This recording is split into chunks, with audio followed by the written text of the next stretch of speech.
So you made it. Congratulations.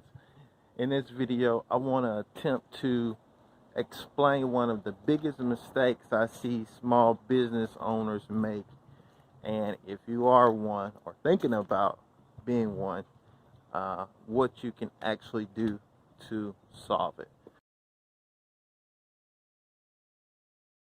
So, who am I? My name is Tim Manning, in case you didn't know. And I want to try to be brief in this particular video. But before I kind of tell you one of the big mistakes I see small business owners make, let me tell you this quick story. I was meeting with a business owner. This has probably been over a year ago, prior to the pandemic. But he was, this was probably, I think he's been in business a little over 3 years, but he had a brick and mortar business, right? And he was very hesitant of trying to get into the online space. And like, just be mindful, this is over a year ago. So I was trying to really figure out what his apprehensions were in not getting online, right? So as I was chatting with him, it just seems as if he was wanting to be local, right? And it's nothing wrong with being local. Actually, there is some advantages of actually being local or having a physical location, as long as you're doing it right, right? But that's not the whole reason for this particular video. But the point I wanted to make by sharing that particular story with you was because when it comes to you as a business owner, or if you're starting actually being a business, you have to get to the point where your business is sustained without you, right? Or runs without you, right? And most small business owners never get to that point, right? For a lot of different variables, and I'm not going to get into all of those variables on why their business is not able to actually function without them. But I wanted to leave you with this. There's what you call active income, and there's what you call passive income.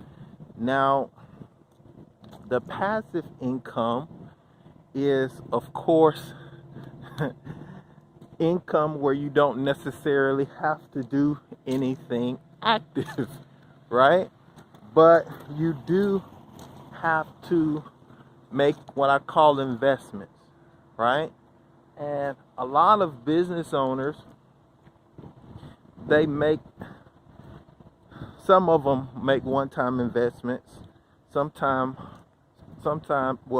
business owners are always making investments, but usually it's on the active side, meaning they're maybe a chef, which is contingent upon their activity or their skill, and there's nothing wrong with that, right? But when it comes to you being what I call investable, right? Investors like myself or any other investor, and I'm not trying to get too deep, but just make sure you subscribe if you want more information about what I'm talking about, and make sure you stay tuned to this particular channel. But when investors look at a business or a brand, they're looking at a business, not a actual person, right? Now, I know you're probably thinking, well, the the person that started the business is who they should be investing in. Yes and no, right? I always share this jockey and the horse concept, right? Which is easily expendable, right? The jockey or the horse? Let me know in the comments. But the point I wanted to make was, it's very important for you to be investable, right? Especially if you are needing some type of investment, or planned on really removing yourself from the actual business. Now, I said, and that's a catch-22. What do I mean by that? Well, if you're not investable, right, that means that you're spending a lot of time doing whatever that is, right? You may be making money with it, and that's totally fine, but it's a lot of people that do what they do but still don't get ahead in their particular business, right? Whatever that may be. Whether it was the local retailer I was telling you about, and it's a lot of other situations. And like I said, there are a lot of variables that go into business success. But I wanted to share with you this one I see the most, is that you spend a lot of time working in a business, 5, 10 years, but it's still like a job, right? For most small business owners. So how do you solve it? Well, I'm glad you asked. You solve it by becoming an investor, right? Using leverage.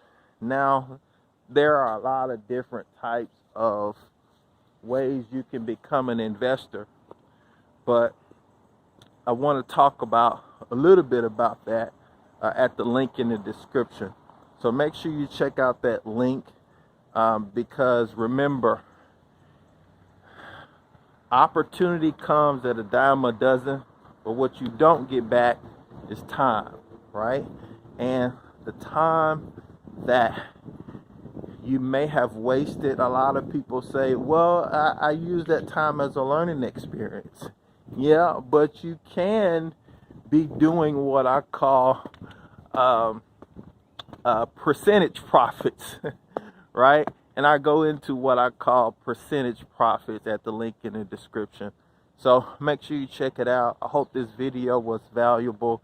Subscribe if you haven't already, and leave me a comment below, and let me know what your takeaway was. All right, enjoy your day, stay safe, and I'll talk to you in the next one. Peace.